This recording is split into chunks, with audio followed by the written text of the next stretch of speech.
So if you ever listen to guitar nerds, and Lord knows why you'd ever do that, most of them will tell you that Marshall haven't done anything good since about 1981. In fact, most guitar nerds will tell you that the last good thing that Marshall ever did was the JVM 800. And to be fair, in Marshall's long history, they've made a few interesting decisions over the years. But does that mean we should treat every single new Marshall amp with fear and revulsion? Introducing the Marshall JVM.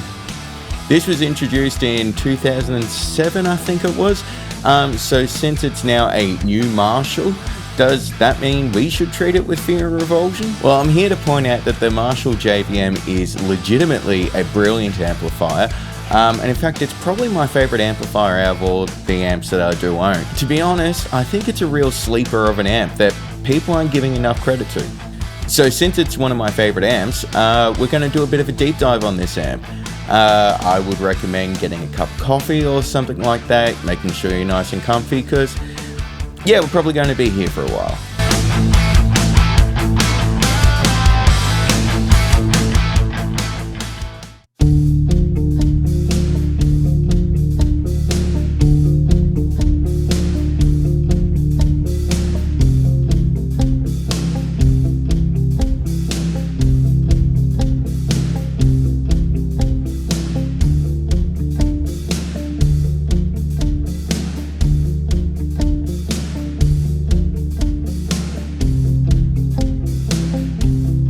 So, the first thing that people probably do is that they look at the controls on the front panel of this amp and have a little bit of a freak out because, well, there's a lot of controls. Now, what I've noticed with Marshall fans is that they tend to kind of like their Marshalls as simple as possible, as in bass, middle, treble, volume. Yeah, that's about it. And if there's anything else on the amp, it's a little bit of a, it's like, what is this? And I kind of get that because Marshalls, generally speaking, are these simple things that are just absolutely glorious. And often the more you mess with a Marshall, the worse you sort of end up taking away from it.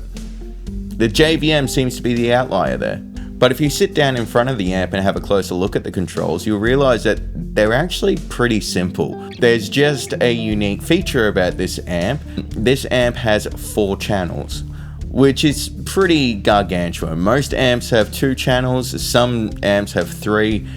I think this is the only amp I can think of that has 4 channels. Now, not only does it have 4 channels, it has individual controls for each channel. What controls are they? They are your standard bass, middle, treble, gain, and volume. That's it. So, in reality, this has the classic Marshall control layout.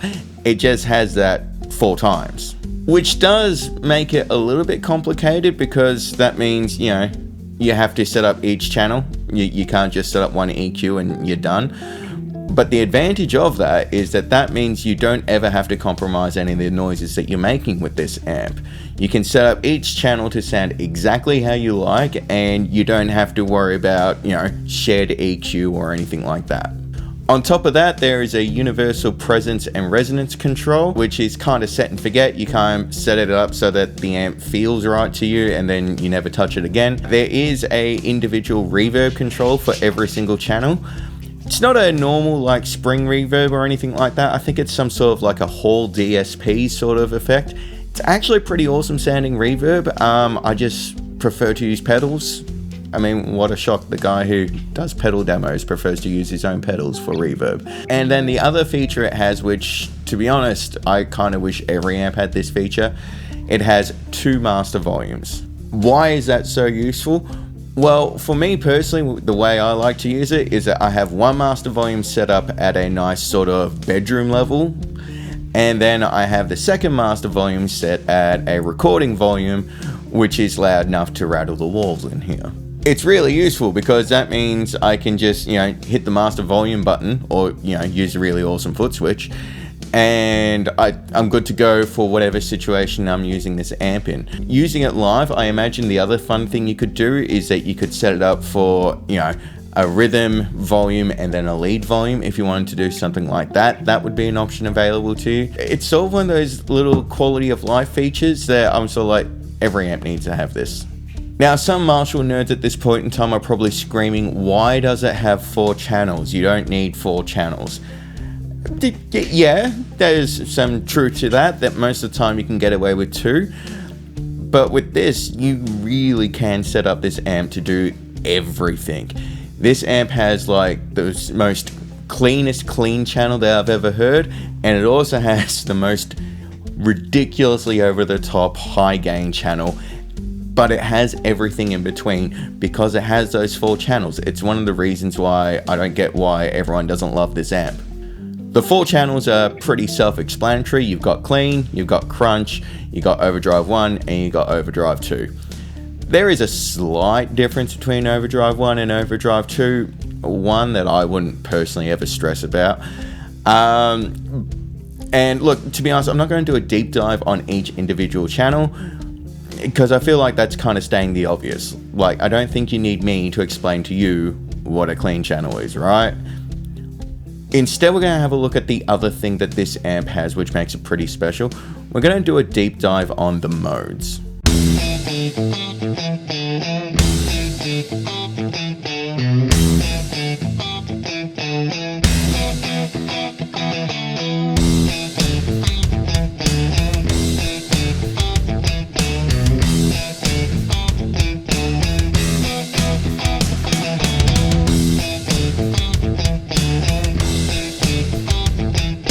So the party trick of the JVM is the modes. Each of the 4 channels has the same 3 modes available to it. There's a green mode, an orange mode, and a red mode. Full disclaimer before I get too far into this, I've noticed while recording this video, I'm often calling them green, red, or orange channels instead of modes. From now on, just to clarify, I'm referring to the modes, not the channels. So if I stuff that up, you know what I'm talking about. Now again, this is pretty self-explanatory. I'm pretty certain you don't need to be a rocket scientist to figure out that the green channel is the lowest gain and that the red channel is the hottest and highest gain, right? Unless maybe you're colorblind. Hi, Dad. Yeah, again, I don't think you need to be a rocket scientist to explain that, but there's actually a lot more nuance to each of these modes that I don't think gets discussed often enough. And that's what this deep dive today is going to focus on. Before we get really stuck into this deep dive, one thing I want to clarify right now, I'm not going to compare this amp to any of the other classic Marshalls. So I'm not going to sit here and tell you that green OD1 mode is like the best setting for the JCM 800 sound, or that crunch green is your best 1959 plexi or anything like that. While this amp can definitely do those sounds and do those sounds really, really well, I kind of feel like the JVM is its own thing, and you get the best out of this amp if you treat this as its own thing rather than just as like a best of Marshall in a box sort of thing. So we're going to talk about the modes individually as benefit to the JVM rather than compared to other Marshall amplifiers. So let's start off with the green mode. As I said earlier, I'm pretty certain it's self-explanatory that the green mode is the lowest gain and the highest amount of headroom. The thing is that it's genuinely impressive how much headroom this green mode actually has. On the clean channel, if you're running the green mode, you get something that I don't think actually properly exists on any other Marshall. You get a legitimate clean channel. And the headroom that's on that clean channel is genuinely impressive. The only other amp that I could compare it to with a clean channel that is this clean is that Fender Bassman up there from like the Silverface from the 1970s. And the thing about a Silverface Fender Bassman from the 70s is that you can't get them to distort. I mean, yeah, you can throw a big Muff in front of it if you like and that'll distort, but then the amp will judge the hell out of you and wonder what you're doing to it. The Marshall clean green is pretty much just as clean as that Bassman, except it actually does like to distort. You have to be doing some really abusive things to the amp to make that channel and mode distort. But if you throw a big Muff in front of it, the Marshall absolutely loves it.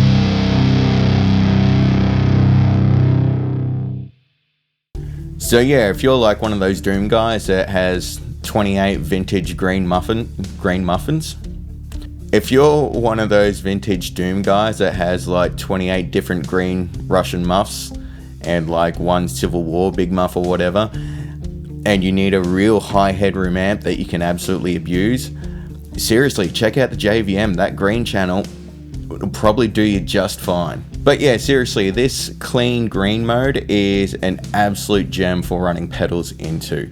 The clean stuff that you've been hearing all this time, I've been using my delay pedal for it, which is probably why it's slightly out of time, because I suck at setting up delay pedals. Yeah, at least I can admit it. But also, like, if your sound is like a tube screamer cranked with like the drive, yeah, again, this mode will absolutely love it. It's a really good pedal platform.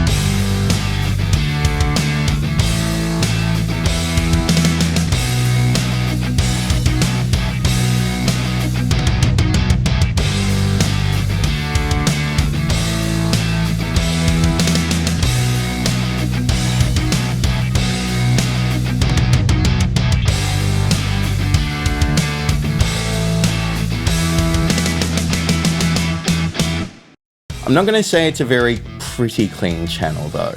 If you're after like the most sparkly, nice sounding cleans, then yeah, Fender is probably still what you're after. But the Marshall's a great alternative. What I've found is that if like the Fender is getting lost in the mix somewhere because like it's a little bit too thick down the bottom end, a little bit too sparkly at the top, so you're just sort of losing it a little bit, the Marshall sits really nicely in those mixes where Fenders don't.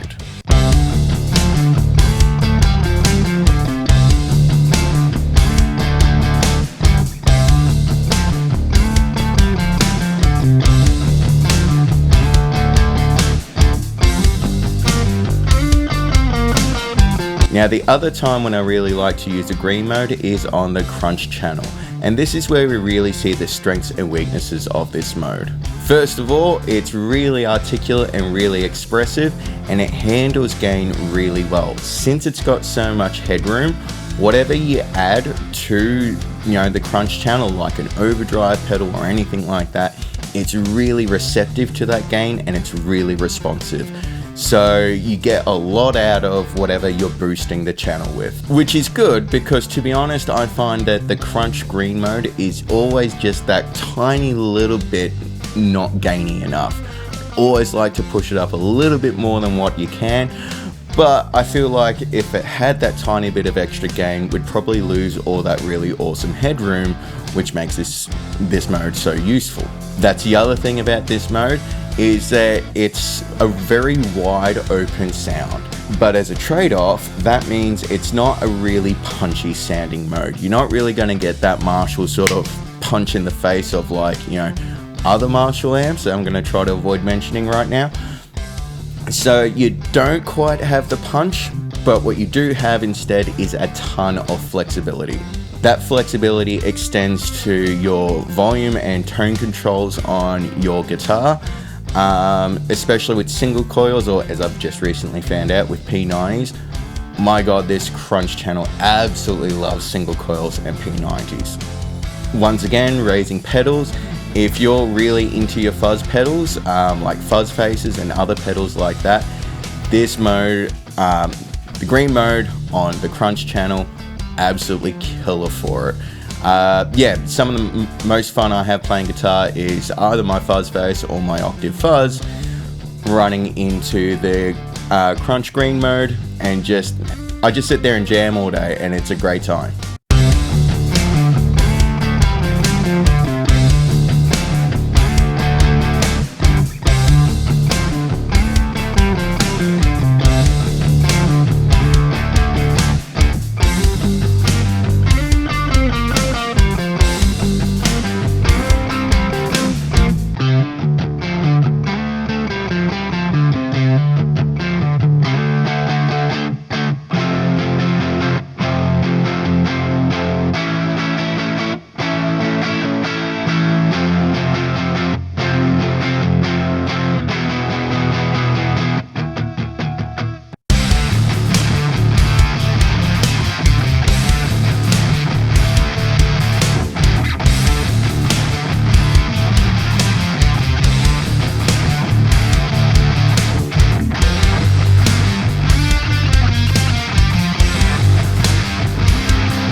So yeah, it's a really flexible, really versatile mode.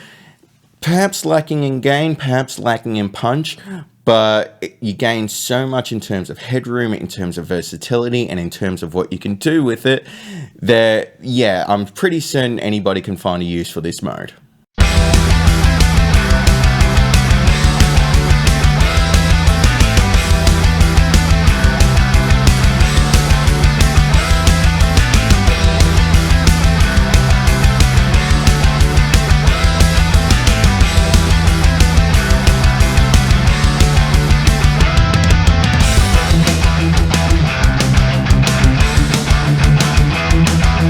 Now, the orange mode is most people's favorites, and to be honest, I can see why.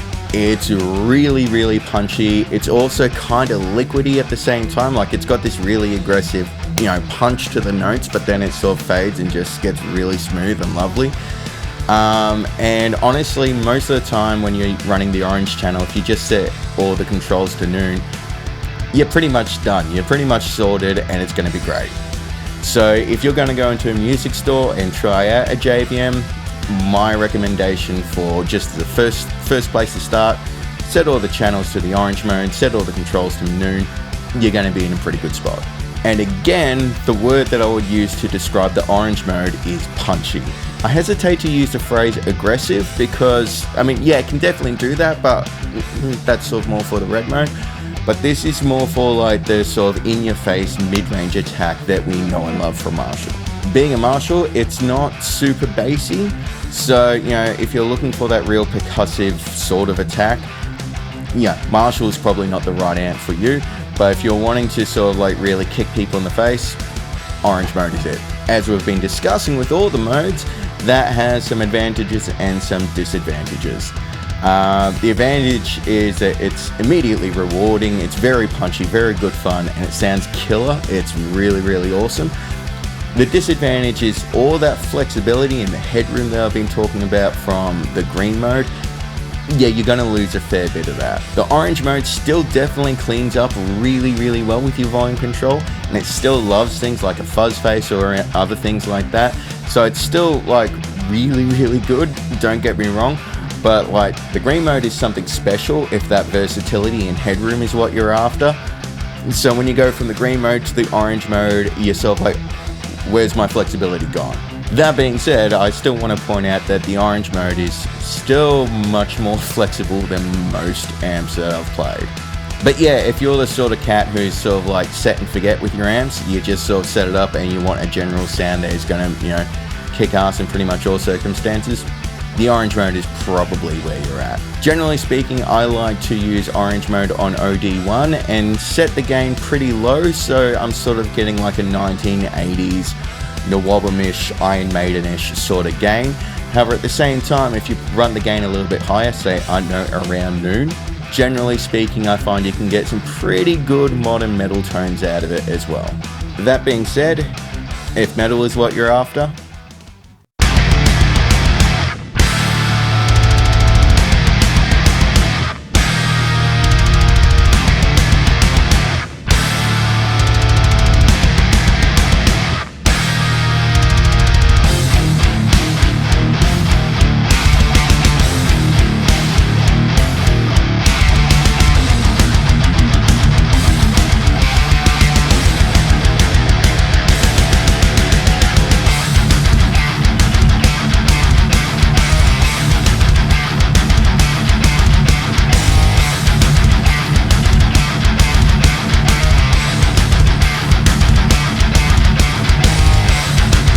the one thing that's really been annoying me recently is that the coolest stuff that I've been writing so far, musically speaking, have been demos for YouTube videos. When I sit down to write a song for myself, it's fine, I think. But then when I'm like, okay, I need a quick riff to show something off on YouTube, there we go. And then it ends up being one of the better riffs I've written in a while.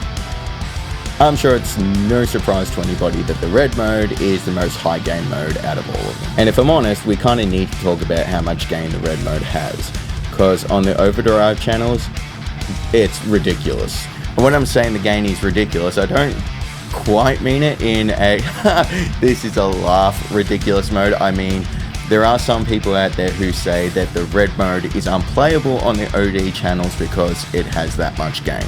Wouldn't necessarily quite agree with them, but I can see where they're coming from.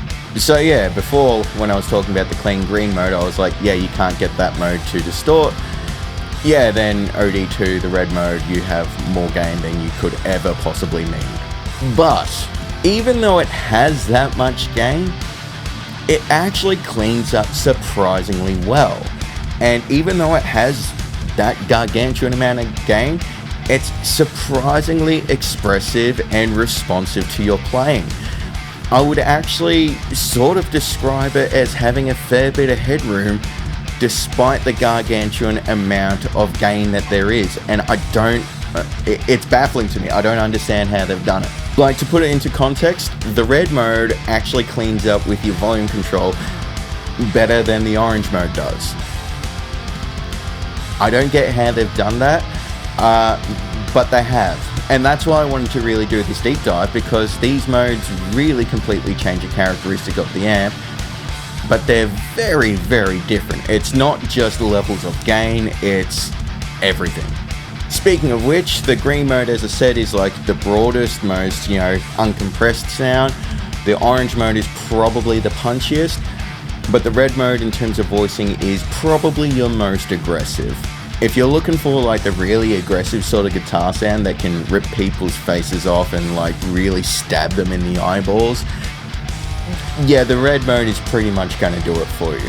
Which is why I'd like to remind you that these modes are on all 4 of these channels. So if you're after that sort of really aggressive bite, but not in a death metal context, more in a rock context, yeah, the crunch mode red will absolutely do that for you. Dirty little secret, my PRS with P90s loves the red channel on the crunch mode, just because the P90s can sometimes be a little bit low gain, so the red mode easily gets it there. It's not the most pleasant sound, but again, if you want to rip heads off, use the red mode. So yeah, to sum up those modes, you got those 4 channels, which means you can set it up to be whatever gain stage you could possibly want. And then with those 3 modes, you can decide between like the green mode, which gives you that wide, cavernous, uncompressed sound. It's really, really expressive, but also like doesn't really dominate a mix.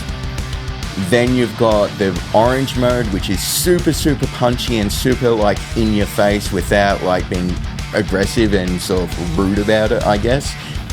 And then you got the red mode, which will melt faces.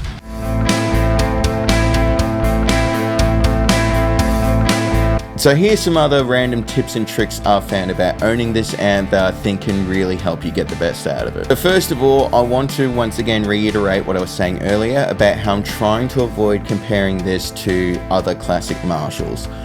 While it's definitely got the flexibility and the gain staging and the modes to do those sounds, I've sort of found that those classic Marshall heads, each one of those heads sort of does a broader range than any of the individual modes or channels do here. So for example, the crunch mode orange is probably your best for 1987-ish sort of sound if you're running a gained out 1987. But a gained out 1987 can also clean up probably better than that mode. So I guess what I'm trying to say here is that each of those classic Marshall heads has more range than one of the channels here.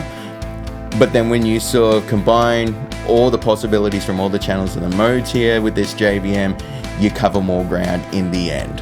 If you really want to compare this to the classic Marshall heads, I would sort of say that this amp is versatile enough to be like a 9 out of 10 Plexi, a 9 out of 10 JCM 800 and so on and so forth.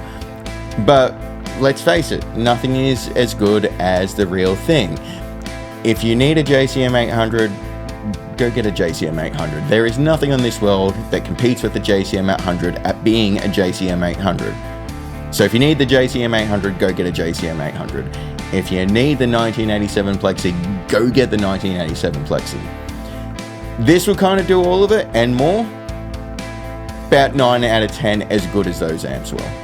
I don't know if any of that made sense, but I hope it did. But as a trade-off, just remember that as glorious as like a JCM 800 is, a JCM 800 can only ever be a JCM 800. And a 1987 Plexi is only ever going to be a 1987 Plexi. It can't do any other job. It's kind of what makes those amps so brilliant and so awesome, because they're so focused on doing one thing and they absolutely nail that and do it better than anything that exists. But if you're wanting a different sound from those amps, then you're going to be disappointed. Secondly, don't forget that it has that Marshall badge on the front, which means volume is its friend. The best Marshall noises ever happen when there's a really, really strong conversation going between your head and your cab. Secondly, considering this is a Marshall, don't forget that volume is key. Marshalls sound best when they're abusing the speakers in the cab just a little bit, which I think is one of the reasons why they sound so great with greenbacks, because greenbacks are a low wattage speaker, so it's pretty easy for a Marshall to start abusing those speakers. I said before that this has 2 master volumes, and you can sort of set one up to be, bedroom-ish. Want to emphasize the ish. I mean, everyone in your house is going to hear you playing it, but, you don't need ear protection in the room while playing it. That's the sort of bedroom level I'm talking about. But at recording volumes, this JVM is by far the loudest amp I have ever heard. Like, this is way louder than my Mesa Mark V. It is way louder than my 120 watt Bogner. So if you're going to be cranking this Marshall, as you should, just be aware it's getting loud. Thirdly, I said earlier that this amp sounds great where you set all the controls to noon and just go for it, and I definitely stand by that. It's a great starting spot. However, I generally find with anything with a Marshall badge on it that the first step you should do is crank the mids up to 10. With a Marshall, the mids don't really get pointy like what they do on Mesa or other like American voiced amps. Instead, with a Marshall, when you crank those mids, everything just kind of gets fuller. Last bit I want to point out is that this amp is not actually the biggest fan of vintage 30 speakers, which I think is a big issue why a lot of people are sort of a bit meh on this amp. I acknowledge that my Marshall there through my Mesa cab, it sounds great, but it's not like mind-blowing. Then I plug it into my Marshall cab, which I've got Alnico speakers in there, and then it sounds absolutely brilliant. It's sort of an amp that really wants to emphasize your pick attack, and I kind of find, or it could just be where the amp places the pick attack. I sort of find the pick attack is where the vintage 30 has a little bit of a scoop, like it pushes mids everywhere else and then has a scoop around the pick attack, which is why it's like such a smooth sounding speaker, I guess. Well, sort of smooth, you get what I mean. So yeah, but that little dip is exactly where Marshall likes to put its pick attack. So generally speaking, I find that the JVM doesn't love vintage 30s. So if you've played a JVM before and you've gone a bit meh on it, check whether or not you're playing vintage 30s or if you're playing something fun. As I said before, I think greenbacks is probably the way to go with this, but the cream Alnicos I've got in my Marshall cab, it's a big fan of those too. So look, there it is. That's the Marshall JVM.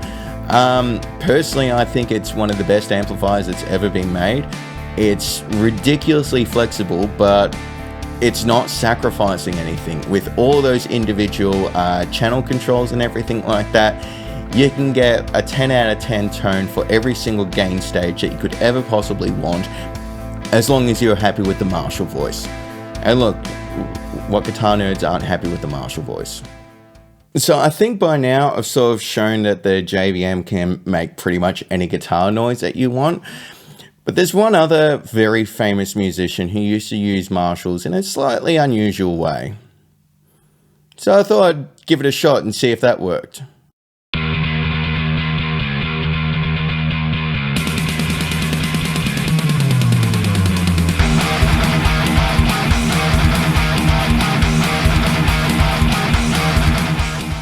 Look, I kind of apologize for playing Motorhead with a P bass, but at the same time, it kind of worked, didn't it? I'm really tempted to turn that into a full cover. Okay, and you also want to have a look out the window. Is there anything interesting going on? Okay, you're green from when we mowed the lawn, aren't you? Okay, Hey, pup. You're a good boy. You're a good boy. Hey?